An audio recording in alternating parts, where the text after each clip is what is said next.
Hello, Zero Books readers. This video will take a look at David Stubbs' book, Fear of Music, Ron Roberts' book, The Off-Modern, and Mark Fisher's Capitalist Realism. The aim here will be to take a look at the avant-garde, or revolutionary impulse, as a kind of madness. In his book, Fear of Music, David Stubbs complains about what has happened to art music. He complains about how shabbily Schoenberg and his followers have been treated by audiences for the last century, and how easily avant-garde music is dismissed. Quote, "The word madness is lazily invoked. It happens all the time, even among good and educated friends and acquaintances of mine. It's perfectly socially acceptable behavior." Stubbs points out that madness isn't usually a justifiable description of avant-garde music. While some experimental music involves dalliances with irrationalism and the occult, most avant-garde musicians are extremely rational and coherent, even while making music that, to uninitiated ears, sounds cacophonous, atonal, just noise.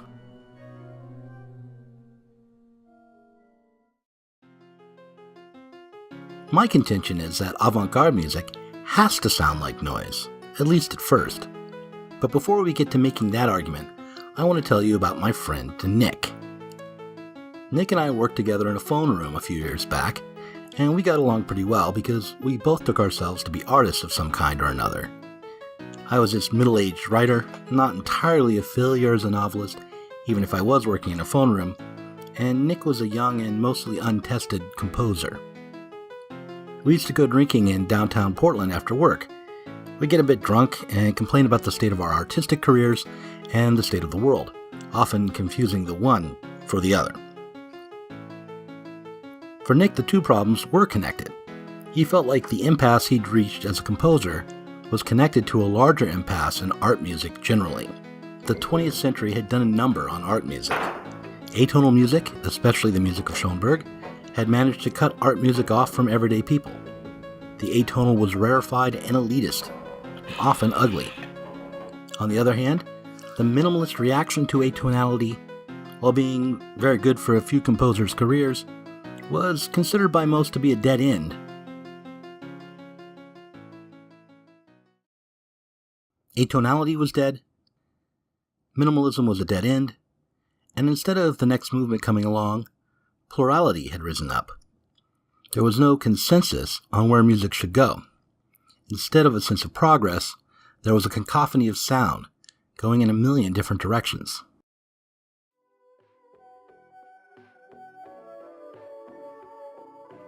Being pretentious and drunk, I tried to solve the problem.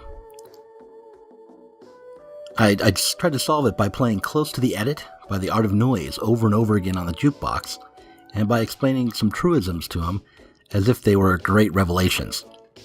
I told him that most of Western culture had felt itself to be at an impasse ever since the horror of World War I, but that it had turned out that escaping into the supposedly primitive, the subjective, and the romantic hadn't worked out very well. I would try to explain Hegel to him, and I said that what he was describing sounded like a contradiction in art music, and that what he needed was the courage to overcome the contradiction. Composers had found themselves at the end of a tradition. They had attempted to create a new system, a new tradition, something that cleanly broke with diatonic tonality and all of that do-re-mi stuff. But the 12-tone system hadn't succeeded. Instead of creating a new norm, it created a reaction called minimalism. Now, as fun as Philip Glass's chord progressions are, his music really should be seen as reactionary. A composer like my friend Nick needed to pick up that conflict between atonality and minimalism, and to somehow sublate that conflict, or opposition, between Schoenberg and Glass.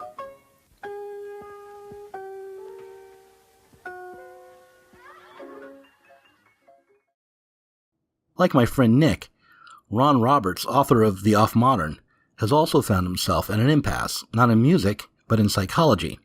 In his book, he attempts to solve the dead end he's found by looking back at alternative psychological systems that the 20th century passed by on its way to scientism and behaviorism. The off-modern, as defined by Svetlana Boym, is a way to move modernism laterally.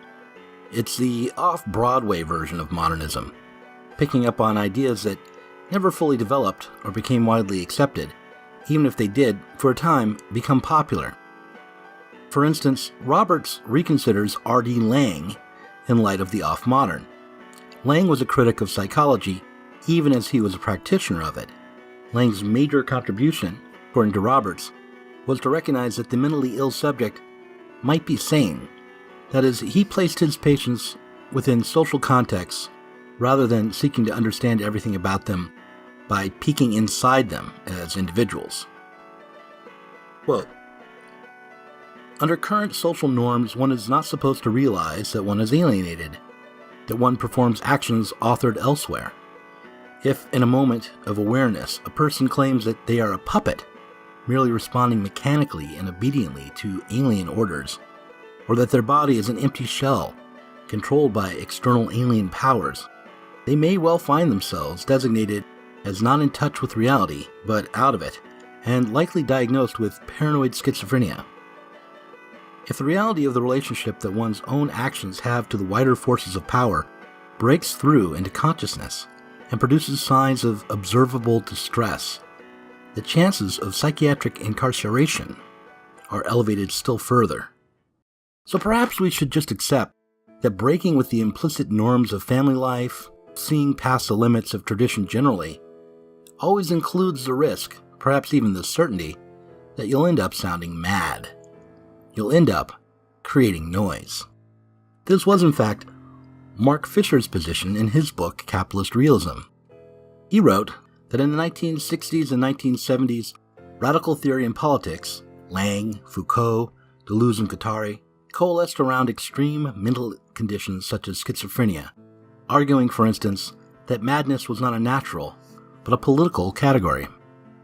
Fisher argued that today's mental health plague, the increasing number of young people who are receiving pharmaceuticals, for instance, is perhaps an indication that capitalism itself is dysfunctional.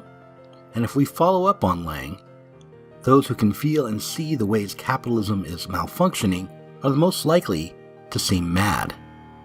However, saying that much doesn't solve the problem. Saying that much just puts us back in the bar with Nick, rather than putting us behind the podium with a baton in our hand.